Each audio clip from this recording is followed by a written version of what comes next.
പ്രിയ സുഹൃത്തുക്കളെ, യൂണിവേഴ്സിറ്റി കോളേജിലെ ഇടിമുറിയിൽ നിന്നുള്ള തേങ്ങൽ, നിശബ്ദമായ തേങ്ങൽ നിങ്ങൾ കേൾക്കുന്നുണ്ടോ? ഞാനത് നല്ലവണ്ണം കേൾക്കുന്നു. കാരണം ആ കോളേജിൽ അധ്യാപികയായിരുന്ന ഞാൻ ആ കാലഘട്ടത്തിലും അത് കേട്ടിട്ടുണ്ട്. അതിൻ്റെ പ്രത്യാഘാതങ്ങൾ എന്തൊക്കെയെന്ന് അനുഭവിച്ചിട്ടുണ്ട്. ഇപ്പോൾ എന്താണ് ഈ യൂണിവേഴ്സിറ്റി കോളേജിൽ സംഭവിച്ചത് നമുക്ക് നോക്കാം.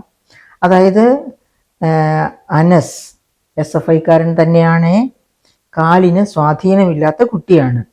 ഇടിമുറിയിൽ ഇടിയും ചവിട്ടുമേൽക്കുന്നു. അതാണ് ഇപ്പോൾ ഈ കഴിഞ്ഞ ദിവസങ്ങളിൽ നമ്മൾ കേട്ട കാര്യങ്ങൾ. അപ്പം എന്ത് കാരണം കൊണ്ടാണ് ഈ കുട്ടി ഇങ്ങനെ ഇടിയും ചവിട്ടുമൊക്കെ ഏൽക്കേണ്ടി വരുന്നത്? അതായത് ആ കുട്ടിയുടെ കാലുകൾക്ക് വിരലുകളില്ല എന്ന് ഓർക്കണം. വിരലുകളില്ല എന്ന് മാത്രവുമല്ല, ഇടത് കാലിന് സ്വാധീനവുമില്ല. അപ്പം കാലുകൾക്ക് വിരലുകളില്ലാത്ത വ്യക്തി എങ്ങനെ നടക്കുന്നു? നമ്മൾ അത്തരക്കാരെ മൊണ്ടിയെന്നോ ഒക്കെയാണ് വിളിക്കുന്നത്. അവർക്ക് വിരലുണ്ടെങ്കിൽ പോലും ശകലം ഒന്നിതായിട്ട് നടന്ന മൊണ്ടി എന്നൊക്കെ ഓമന പേരിട്ട് വിളിക്കുന്നവരാണ് നമ്മൾ ആൾക്കാർ. അപ്പോൾ ഈ കുട്ടിക്ക് രണ്ട് കാലിനും വിരലുകളില്ല, ഇടത് കാലിന് സ്വാധീനവുമില്ല. അത്ര ഉള്ള ആ കുട്ടിയോട് കൊടി കെട്ടാൻ കയറിടാം, അതുപോലെ തന്നെ മറ്റു പലതരത്തിലുള്ള ആക്ടിവിറ്റീസ് അവന് കൊടുക്കുക. അവനും SFIക്കാരനാണെന്നും കൂടി ഓർക്കണം. അങ്ങനെ അവനെ ഓരോ തരത്തിൽ പീഡനത്തിന് തുല്യമായ തരത്തിലുള്ള ജോലികൾ അവനെ കൊണ്ട് ചെയ്യിക്കുന്നു. അതിലുമുപരി അവനെ കൊണ്ട് പണം പിരിപ്പിക്കുന്നു. അപ്പോൾ പണം പിരിപ്പിക്കുക എന്ന ഉദ്ദേശം വരുമ്പോൾ അതിനകത്ത് ഒരു കാര്യവും കൂടിയുണ്ട്. ഇവൻ ഇങ്ങനെ ഈ കാലിന് വിരലില്ലാത്തവൻ, അതുപോലെ ഇടതുകാലിന് സ്വാധീനമില്ലാത്തവൻ ഞൊണ്ടി കുട്ടികളുടെ ഇടയ്ക്കിലും അല്ലാതെ അങ്ങോട്ട് യൂണിവേഴ്സിറ്റി കോളേജിൻ്റെ ഈ ചുറ്റുവട്ടം മുഴുവനും കടകളും ഒക്കെയാണ്. ഇവിടെയൊക്കെ ചെന്ന് വല്ലോം തന്നം സാറേ എന്ന് പറഞ്ഞാൽ ആരും കൊടുത്തു പോകും. കാരണം ഇതല്ലേ അവസ്ഥ. അപ്പം അവൻ്റെ ആ അവസ്ഥയിൽ നിന്ന്, അവൻ്റെ ആ ദുഃഖകരമായ അവസ്ഥയിൽ നിന്ന് പോലും മുതലെടുക്കാൻ ശ്രമിച്ച SFIക്കാർ എന്ന് വേണം നമുക്ക് ഇവരെ പറ്റി മനസ്സിലാക്കാനായിട്ട്. അങ്ങനെ പണം പിരിച്ചു കൊടുക്കലും ഒക്കെ ആയി കഴിഞ്ഞപ്പോൾ അവൻ അതിനെ മൗനമായിട്ട് എതിർക്കുന്നു. എനിക്കതിന് വയ്യ എന്നെന്തെങ്കിലും കാരണം, സത്യത്തിൽ അവന് വയ്യ. ഈ മുടന്തി ക്ലാസ്സും കട്ട് ചെയ്ത് അവന് ക്യാമ്പസിനകത്ത് എന്തോരം പിരിക്കാൻ പറ്റുമെന്ന് നമുക്കറിയാം. ക്യാമ്പസ് വിട്ട് പുറത്തിറങ്ങി സാധാരണ SFIക്കാരെ അടിയും തടയും ഉപയോഗിച്ചാണ് പണം പിരിക്കുന്നത്. അങ്ങനെയൊക്കെ പണം പിരിക്കാൻ അവനെ കൊണ്ട് കഴിയില്ല. അതുകൊണ്ട് അവൻ പതുക്കെ അതിൽ നിന്ന് വിട്ടുമാറുന്നത് ഇവരെയൊക്കെ ക്ഷോഭിപ്പിക്കുന്നു. അങ്ങനെ ക്ഷോഭിപ്പിക്കുന്നു. അതുകൊണ്ട് ഇവന് തക്കതായ ശിക്ഷ സമയാസമയങ്ങളിൽ കൊടുക്കണമെന്ന് തന്നെ ഇവർ തീരുമാനിക്കുന്നു. സുഹൃത്തുക്കളെ, നിങ്ങൾക്കറിയാമോ മാർക്സിസ്റ്റ് പാർട്ടി എങ്ങനെയാണ് വിദ്യാർത്ഥികളെ കൊണ്ട് പണം പിരിപ്പിക്കുന്നത് എന്ന്? ഇത് ക്യാമ്പസിലെ കുട്ടികൾ, യൂണിവേഴ്സിറ്റി കോളേജിൽ ഞാൻ അധ്യാപികയായിരുന്നപ്പോൾ ആ ക്യാമ്പസിലെ SFI കുട്ടികൾ തന്നെ എനിക്ക് പറഞ്ഞു തന്നിട്ടുള്ള കഥയാണ് കേട്ടോ. അവർക്ക് ഒരു കൊടുക്കും, ഒരു എമൗണ്ട്, ഇത്ര എമൗണ്ട് പിരിച്ച് പാർട്ടി ഫണ്ടിൽ അടയ്ക്കാൻ പറയും. അതൊരു വലിയ തുകയായിരിക്കും കേട്ടോ. അത് കഴിഞ്ഞ് ബാക്കി ഉണ്ടെങ്കിൽ അത് നിങ്ങൾ എടുത്തോളാൻ പറയും. കുട്ടികൾ വടിയും പത്തലും എടുത്ത് ഏതൊക്കെ മാർഗങ്ങൾ സ്വീകരിക്കാമോ ആ മാർഗങ്ങളിലൊക്കെ ഓടി നടന്ന് പിരിക്കും. കാരണം എന്താണ്? അവർക്ക് അതിനകത്തൊരു വലിയ ഇൻസ്പയറിങ് ഫാക്ടറുണ്ട്. അതായത് ബാക്കി വരുന്നത് നിങ്ങൾ എടുത്തോളൂ എന്നുള്ളത്. അപ്പോൾ ആ ബാക്കി വരുത്താൻ വേണ്ടി അവർ നടന്ന് പിരിച്ച്, അതായത് എനിക്ക് തന്നെ അറിയാം, എൻ്റെ തന്നെ ഒരു ബന്ധപ്പെട്ട എൻ്റെ ഒരു നീസിൻ്റെ മകൻ എഞ്ചിനീയറിംഗ് കോളേജിൽ ട്രിവാൻഡ്രം എഞ്ചിനീയറിംഗ് കോളേജിൽ പഠിച്ചുകൊണ്ടിരുന്നപ്പോൾ അവിടെ നിന്ന് പിരിക്കാൻ വീട്ടിൽ വന്നതും ഞാൻ അവന് നീ എന്തായാലും വണ്ടിക്കൂലിക്ക് വന്നതല്ലേ എന്നും പറഞ്ഞ് 100 രൂപ കൊടുത്തതും, എൻ്റെ അനിയത്തി എൻ്റെ തൊട്ടടുത്ത് താമസിക്കുന്നുണ്ട്, അനിയത്തി 1000 രൂപ കൊടുത്തു അവന്.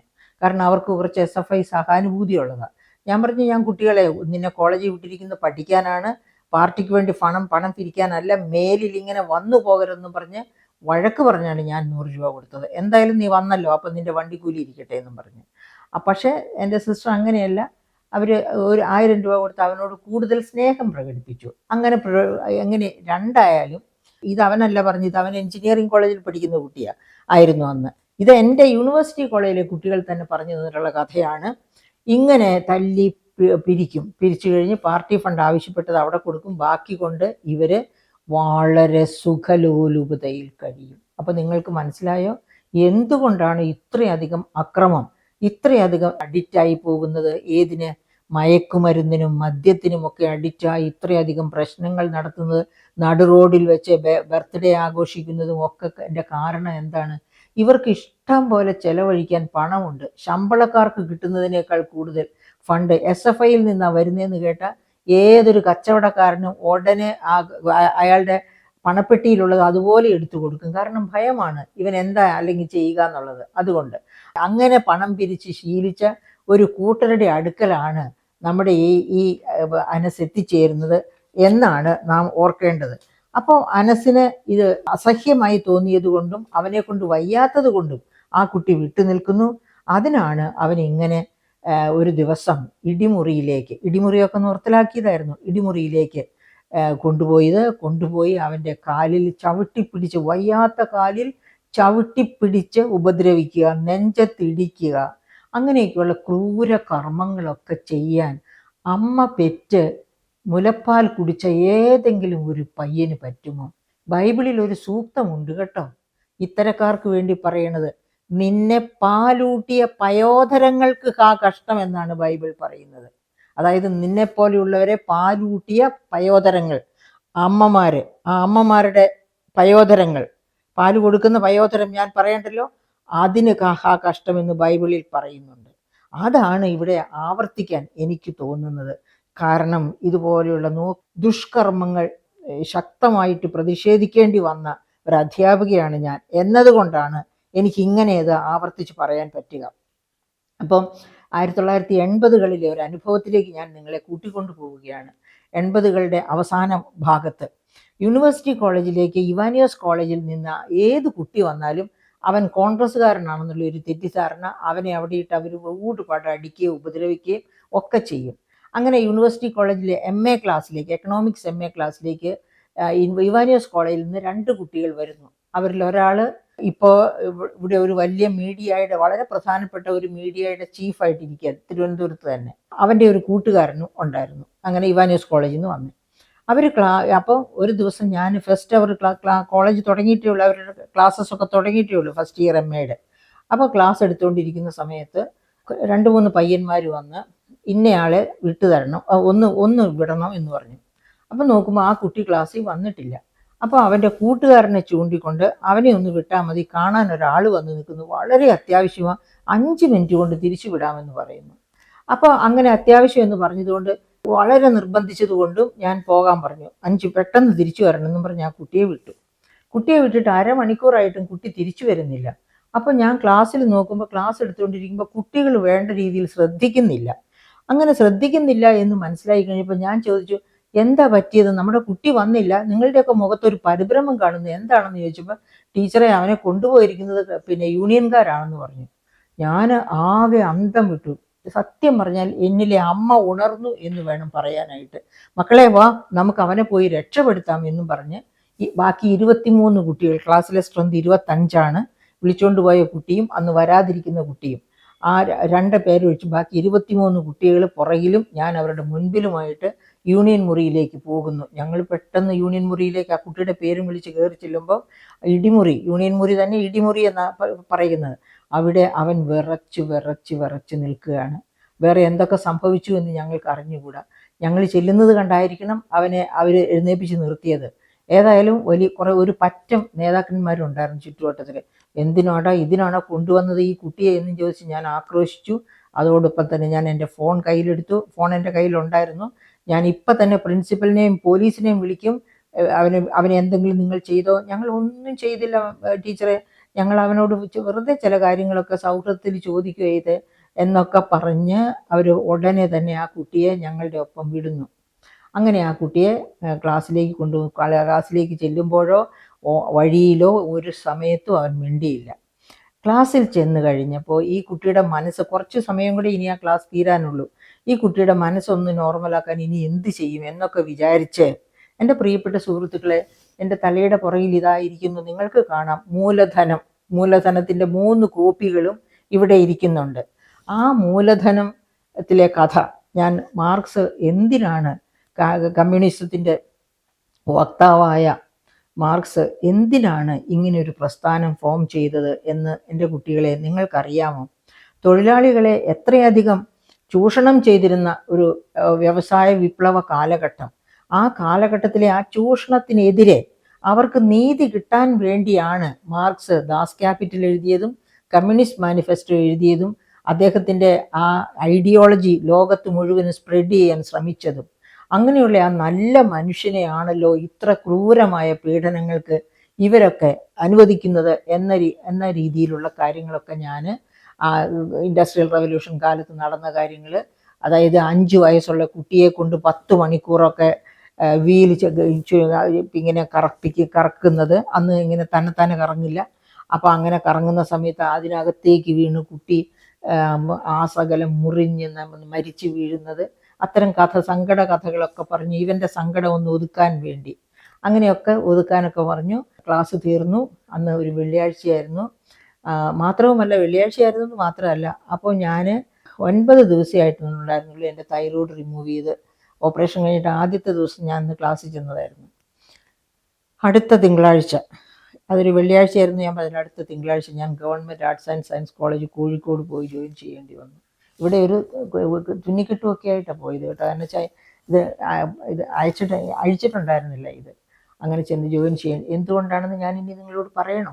അതായത് ഈ കുട്ടിയെ ഇടിമുറിയിൽ പോയി രക്ഷിച്ചതുകൊണ്ട് LDF ഗവൺമെൻറ് എനിക്ക് തന്ന ശിക്ഷ. അങ്ങനെ അവിടെ അപ്പോൾ എൻ്റെ ഇളയ കുട്ടി 5 വയസ്സിൽ താഴെയാണ്, എൻ്റെ മൂത്ത കുട്ടി 10 വയസ്സിൽ താഴെയാണ്. അങ്ങനെയുള്ള 2 കുട്ടികളെ വിട്ടിട്ടാണ് ഞാൻ പോകേണ്ടി വന്നത്. ഏതാനും വർഷം LDF ഗവൺമെൻറ് ഇറങ്ങുന്നത് വരെ ഞാൻ Kozhikode government arts and science കോളേജിൽ തന്നെ ജോലി ചെയ്യേണ്ടി വന്നു. ഈ ശിക്ഷ ഇത് മനസ്സിലാക്കുന്ന ഏതെങ്കിലും അധ്യാപകനോ അധ്യാപികയോ പിന്നെ ഇത്തരം കാര്യങ്ങളിൽ ഇടപെടുമോ? അപ്പം നിങ്ങൾ ഓർക്കേണ്ട ഒരു കാര്യമുണ്ട്.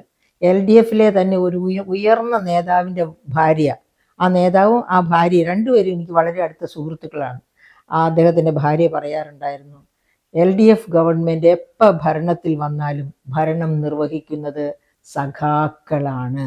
നിങ്ങൾ സെക്രട്ടേറിയറ്റിൽ ചെല്ലൂ, സഖാക്കൾ അവിടെ കാണും. നിങ്ങളൊരു കോളേജ് ക്യാമ്പസിൽ ചെല്ലൂ, സഖാക്കളായിരിക്കും അവിടെ ആര് വരണം ആര് പോകണം എന്നൊക്കെ തീരുമാനിക്കുന്നത്.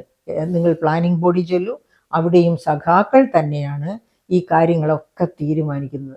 അത്ര ദുർഭരണത്തിലേക്ക് LDF പോകുമ്പോൾ ഓർമ്മിക്കുക, ചങ്ങാത്ത മുതലാളിത്തം, ഇവരാണ് അതിൻ്റെ തേരോടിക്കുന്നവർ. ചങ്ങാത്ത മുതലാളിത്തത്തിൻ്റെ തേരോടിക്കുന്നത് ഈ പറയപ്പെട്ട CPIM ഗവൺമെൻറ്റാണ്. യഥാർത്ഥത്തിൽ മാർക്സ് ഇപ്പോൾ ഇറങ്ങി വരികയാണെങ്കിൽ CPM കമ്മ്യൂണിസ്റ്റുകാരെന്ന് പറഞ്ഞ് ആരെയെങ്കിലും മുഖത്ത് കണ്ടാൽ തെരണ്ടിവാല് കൊണ്ട് അടിക്കും.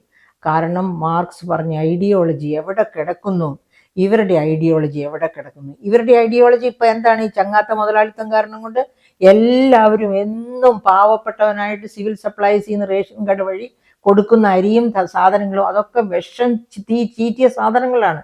അത്തരം സാധനങ്ങൾ തിന്ന് പാവപ്പെട്ടവരായി തന്നെ പട്ടിണി പാവങ്ങളായിട്ട് കഴിയണം. അങ്ങനെ പട്ടിണി പാവങ്ങളായിട്ട് കഴിഞ്ഞാലേ നാളെ നിങ്ങൾക്ക് സ്വർഗം എന്ന് പറഞ്ഞൊരു വലിയ സ്വർഗം ചൂണ്ടിക്കാട്ടിക്കൊണ്ട് വോട്ട് മേടിച്ച് വീണ്ടും വീണ്ടും ഭരണത്തിൽ വരാൻ പറ്റൂ. പാവപ്പെട്ട മനുഷ്യരെ പെട്ടെന്ന് ഇത്തരം കാര്യങ്ങൾ മറക്കും, ഗവൺമെൻറ് ദുഷ്ചെയ്തികൾ മറക്കും. ഇപ്പൊ ഈ ദുഷ്ചെയ്തികൾ മറക്കാതെ ജനങ്ങളെ കബളിപ്പിക്കാനുള്ള മാർഗമാണല്ലോ PR വർക്ക് എന്ന് പറയുന്നത്. PRD പോരാ, മറ്റ് PR ഏജൻസീസും പോരാ, പുതിയ ഒരു വലിയൊരു PR ഏജൻസി ബൃഹത്തായ 10-15 കോടി രൂപ മുടക്കിയാണ് ഇപ്പോൾ ഒരു PR ഏജൻസി വീണ്ടും ചിട്ടപ്പെടുത്തി കൊണ്ടുവരുന്നത്. എന്തിനാണ്? മുഖം മിനുക്കാൻ, ചെയ്ത തെറ്റുകളെല്ലാം ശരിയാണെന്ന് വരുത്തി തീർക്കാനുള്ള വ്യഗ്രത, ചെയ്യാത്ത വികസന പ്രവർത്തനങ്ങളൊക്കെ ചെയ്തു തീർത്തു എന്ന് വരുത്തി തീർക്കാനുള്ള വ്യഗ്രത. അതിനു വേണ്ടിയാണ് ഈ 3 PR ഏജൻസികളെയും ഉപയോഗിച്ച് ഇത്തരം നിഷ്ഠൂര കർമ്മങ്ങൾ നടത്തിക്കൊണ്ടിരിക്കുന്നത്. എൻ്റെ പ്രിയപ്പെട്ട മലയാളികളെ, നിങ്ങൾ വിദ്യാഭ്യാസമുള്ളവരല്ലേ? നിങ്ങൾ യുക്തിസഹമായി ചിന്തിക്കൂ. നിങ്ങൾ ക്രോണി ക്യാപിറ്റലിസ്റ്റിനും അതിനെ താലോലിച്ചു കൊണ്ടുപോകുന്നവർക്കും സിന്ദാബാദ് വിളിക്കാതെ നേരായ മാർഗത്തിലൂടെ ഒരു നല്ല ഭരണം കിട്ടണമെന്ന് ആഗ്രഹിച്ച് മുന്നോട്ട് പോവുക. ഇതുപോലെയുള്ള അനസ്മാരെ സൃഷ്ടിക്കപ്പെടാതിരിക്കാനായിട്ട് ഈ അടുത്ത കാലത്താണ് മുഖ്യമന്ത്രി തന്നെ പറഞ്ഞത്, സ്കൂൾ തലത്തിലും രാഷ്ട്രീയം ഉണ്ടാകണമെന്ന്. കോടതി എത്രയോ തവണ ഇടപെട്ടു. കോളേജുകളിൽ രാഷ്ട്രീയാടിസ്ഥാനത്തിലല്ല, ചെയർമാനും സെക്രട്ടറിയും ഒക്കെ വരേണ്ടത് എന്ന് പറഞ്ഞിട്ട്. കേരളത്തിന് ഉദാത്തമായ ലക്ഷ്യങ്ങളുണ്ട്. ഇവിടെ നിന്ന് നമ്മുടെ വിദ്യാർത്ഥികൾ 12ാം ക്ലാസ് കഴിയുമ്പോഴേ വിദേശത്തേക്കുള്ള ഓട്ടം. അതായത് അതിനൊരു കാരണമുണ്ട്, ഇവിടെ തൊഴിലില്ല.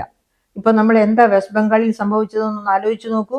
35 വർഷം തുടർച്ചയായിട്ട് LDF ഗവൺമെന്റ് ഭരിച്ചതാണ് വെസ്റ്റ് ബംഗാളിനെ.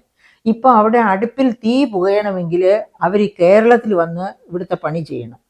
അതാണ് അവിടുത്തെ അവസ്ഥ. പക്ഷേ കേരളത്തിലെ കുട്ടികൾക്ക് ഒരു ബംഗാളില്ല പോകാൻ, വേറൊരു സ്ഥലമില്ല പോകാൻ. അപ്പൊ അവരെന്താ ചെയ്യുന്നത്? ഇവിടെ നിന്നാൽ തൊഴിലുമില്ല ജീവനുമില്ല എന്ന് മനസ്സിലാക്കിയത് കൊണ്ട് അവര് കേരളം വിട്ട് ഇന്ത്യ വിട്ട്, ഇന്ത്യയിൽ ഒരു സംസ്ഥാനവുമില്ല കേരളത്തിലേക്കാൾ ജീവിക്കാൻ ഗുണമുള്ള സംസ്ഥാനം, അതുകൊണ്ട് അവർ ഇന്ത്യ വിട്ട് വിദേശത്തേക്ക് പോവുകയാണ്. അവിടെ അവർ മിക്കവാറും ചെയ്യാൻ പോകുന്നതോ കെയർ ഇക്കോണമിയിലെ ജോലികൾ എന്ന് വെച്ചാൽ ഈ 60 ഒക്കെ കഴിഞ്ഞവരുടെ കിടക്ക വൃത്തിയാക്കുക, അവർക്ക് വേണ്ട മറ്റു കാര്യങ്ങളൊക്കെ ചെയ്തു കൊടുക്കുക. ഇത്തരം പണിയാണ് കേട്ടോ ഈ കെയർ ഇക്കോണമിയിലെ പണി എന്ന് പറഞ്ഞാൽ. നമ്മുടെ കുട്ടികൾ അറിഞ്ഞോ അറിയാതെയോ, പക്ഷെ അതിനൊക്കെ നല്ല ശമ്പളം കിട്ടുമേ അവിടെ. ശമ്പളവും ജീവിതവും മതിയെന്നുണ്ടെങ്കിൽ, നല്ല ഭക്ഷണവും നല്ല ശമ്പളവും കിട്ടിയാൽ മതിയെന്നുണ്ടെങ്കിൽ ഓക്കെ. പക്ഷേ എനിക്കാണെങ്കിൽ എൻ്റെ മക്കൾ അങ്ങനെ ജീവിക്കുന്നത് ഇഷ്ടമല്ല. എൻ്റെ മക്കള് വളരെ ഇൻഡിപെൻഡൻ്റ് ആയിട്ട് സ്വന്തം ഇൻറ്റഗ്രിറ്റി മെയിൻറ്റെയിൻ ചെയ്ത് ജീവിക്കുന്നതാണ് എനിക്കിഷ്ടം.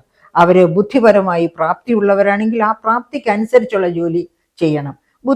ബുദ്ധിപരമായിട്ട് പ്രാപ്തി ഇല്ലാത്തവരാണെങ്കിൽ അവർ കെയർ ഇക്കോണമി ജോലി ചെയ്യുന്നതിന് ഞാൻ സമ്മതിച്ചു കൊടുക്കും. എൻ്റെ പ്രിയപ്പെട്ട സുഹൃത്തുക്കളെ, നിങ്ങളുടെ ഓരോരുത്തരുടെയും മക്കളുടെ പ്രാപ്തി അനുസരിച്ചുള്ള ജോലിയാണ് അവർ ചെയ്യേണ്ടത്. അല്ലാതെ കുറച്ച് പണം ഉണ്ടാക്കാമെന്ന് വിചാരിച്ച് കെയർ ഇക്കോണമി പോയി കിടന്ന് പണിയല്ല ചെയ്യേണ്ടത്. അപ്പോൾ ആ ഒരു ചിന്ത നിങ്ങൾക്കുണ്ടെങ്കിൽ നമ്മുടെ കേരളത്തിൽ നല്ല ക്വാളിറ്റി എഡ്യൂക്കേഷൻ ഉണ്ടാകണം, ക്വാളിറ്റി ഹെൽത്ത് കെയർ ഉണ്ടാകണം, വ്യവസായങ്ങൾ ഉണ്ടാകണം, ഇവിടെ ജീവിതം പച്ച പിടിക്കണം, നമ്മുടെ GSDP ഉയരണം. അതിനൊക്കെ നാം ഇത്തരം ഗവൺമെന്റുകളോട് പറയണം, നിങ്ങളുടെ ഈ നയം മാറ്റിവെച്ചുകൊള്ളൂ, ഈ ചങ്ങാത്ത മുതലാളിത്തം മാറ്റിവെച്ചുകൊള്ളൂ, നിങ്ങൾ ഈ സംസ്ഥാനത്തെ സ്നേഹിക്കൂ, ഈ സംസ്ഥാനത്തെ ജനങ്ങൾക്ക് വേണ്ടി ഭരിക്കൂ എന്ന് പറയാനുള്ള തൻ്റെ ഇടം നമുക്കുണ്ടാകണം. അത് LDF ആകട്ടെ, UDF ആകട്ടെ.